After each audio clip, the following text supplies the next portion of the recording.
Expressway प्रदेश बनने की ओर एक और कदम आगे बढ़ चुका है। 500 किलोमीटर लंबा ये एक्सप्रेसवे गोरखपुर के सोनौली 4 लेन पर पीपीगंज के पास से शुरू होकर यूपी के 20 जिलों से गुजरते हुए शामली तक जाएगा, जिसमें संत कबीर नगर, बस्ती, सिद्धार्थ नगर आदि शामिल है। वैसे ये एक्सप्रेसवे पूरी तरह से ग्रीन फील्ड होगा। इसके लिए नए सिरे से जमीन का अधिग्रहण किया जाएगा। क्या होता है ग्रीन फील्ड एक्सप्रेसवे, ये जानने से पहले आइए जानते हैं क्या होता है एक्सप्रेसवे। दरअसल ये हाईवे का अगला वर्जन है। किसी स्टेट हाईवे या नेशनल हाईवे पर चौराहे और रेड लाइट भी होते हैं, लेकिन एक्सप्रेसवे की खासियत होती है कि इस पर एक बार चढ़ गए तो रुकने का नाम नहीं। यहाँ चढ़ने और उतरने के लिए लिमिटेड एंट्री और एग्जिट पॉइंट होते हैं। यहाँ आपको एक ढलान मिलेगा किसी दूसरी सड़क से एक्सप्रेसवे पर चढ़ने के लिए या फिर उतरने के लिए। इन सड़कों को सिग्नल फ्री बनाने के लिए ओवरपास और अंडरपास का इस्तेमाल होता है। एक्सप्रेसवे काफी चौड़े होते हैं। आमतौर पर ये 6 या 8 लेन वाले होते हैं, इसलिए ट्रैफिक स्पीड तेज होती है।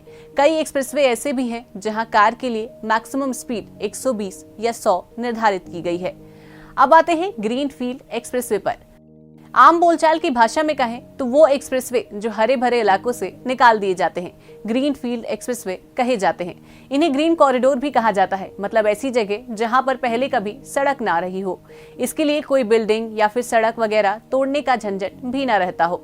अब बताते हैं गोरखपुर शामली एक्सप्रेसवे से जुड़ी कुछ और बातें। ये expressway Punjab north east corridor का एक हिस्सा है। अंबाला से शामली तक करीब 110 किलोमीटर लंबे एक्सप्रेसवे का निर्माण शुरू हो गया है, जिसे 2024 तक पूरा करने का लक्ष्य रखा गया है।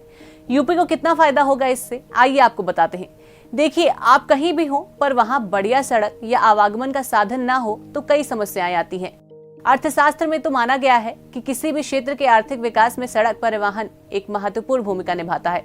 ये विकास की गति, संरचना एवं पैटर्न को भी प्रभावित करता है। साथ ही जिन शहरों से ये होकर गुजरेगा वहां आने जाने की दूरी भी कम हो जाएगी। इसके साथ ही साथ प्रदेश में रोजगार भी बढ़ेगा। आइए अब आपको बताते हैं कि ऐसे इलाकों से एक्सप्रेसवे निकालने के पीछे का क्या मकसद है। जनवरी 2020 में नितिन गडकरी ने इसके मकसद के बारे में खुद ही बताया था कि आबादी वाले इलाकों से बचने की कोशिश जमीन के रास्तों में मिलाया जाए। साथ ही उन पिछड़े इलाकों के लोगों के लिए ऐसा एक्सप्रेसवे नए आर्थिक अवसर पैदा करेगा। अब कुछ ऐसे ग्रीनफील्ड एक्सप्रेसवे पर नजर डालते हैं जो चर्चा में रहे। इसमें सबसे पहला नाम आता है गंगा ग्रीनफील्ड एक्सप्रेसवे। साल 2007 में उत्तर प्रदेश की तत्कालीन मुख्यमंत्री मायावती ने गंगा एक्सप्रेसवे प्रोजेक्ट लॉन्च किया था, यानी गंगा नदी के साथ साथ दौड़ने वाला 1047 किलोमीटर लंबा 8 लेन वाला एक्सप्रेसवे। ग्रेटर नोएडा से बलिया तक इलाहाबाद हाईकोर्ट के एक ऑर्डर की वजह से उस समय काम शुरू नहीं हो सका। कहा गया कि इस प्रोजेक्ट को शुरू करने से पहले पर्यावरण पर इसके प्रभाव को आंका जाए, इसके बाद केंद्र सरकार से परमिशन ली जाए। जनवरी 2019 में उत्तर प्रदेश के मुख्यमंत्री योगी आदित्यनाथ ने इस पर कुछ फेरबदल कर इस प्रोजेक्ट को फिर से शुरू किया। ये भी एक ग्रीनफील्ड एक्सप्रेसवे होगा। और अब बारी है आगरा लखनऊ ग्रीनफील्ड एक्सप्रेसवे की। आगरा से लखनऊ के बीच 302 किलोमीटर लंबा आगरा लखनऊ एक्सप्रेसवे भी ग्रीनफील्ड एक्सप्रेसवे है। फरवरी 2017 में इसे पब्लिक के लिए खोल दिया गया। इस 6 लेन वाले ग्रीनफील्ड एक्सप्रेसवे पर लागत आई 13,200 करोड़ रुपए और इसे बनाने में 22 महीने का समय लगा।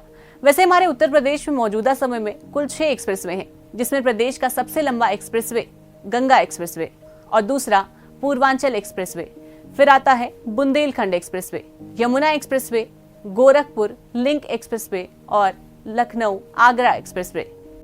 गोरखपुर शामली एक्सप्रेसवे पर हमें जितनी जानकारी थी हमने आपसे साझा की। आगे जैसे जैसे हमें जानकारी हासिल होगी हम आपसे साझा करेंगे। पर आपको हमारी ये वीडियो कैसी लगी हमें कमेंट बॉक्स में जरूर बताएं। अगर आप हमारी ये वीडियो फेसबुक पर देख रहे हैं तो पेज को लाइक जरूर करें। अगर इंस्टाग्राम पर देख रहे हैं तो फॉलो करना बिल्कुल ना भूलें। अगर यूट्यूब पर देख रहे हैं तो सब्सक्राइब और शेयर जरूर करें। वैसी ऐसी तमाम जानकारी के लिए अब आप हमारी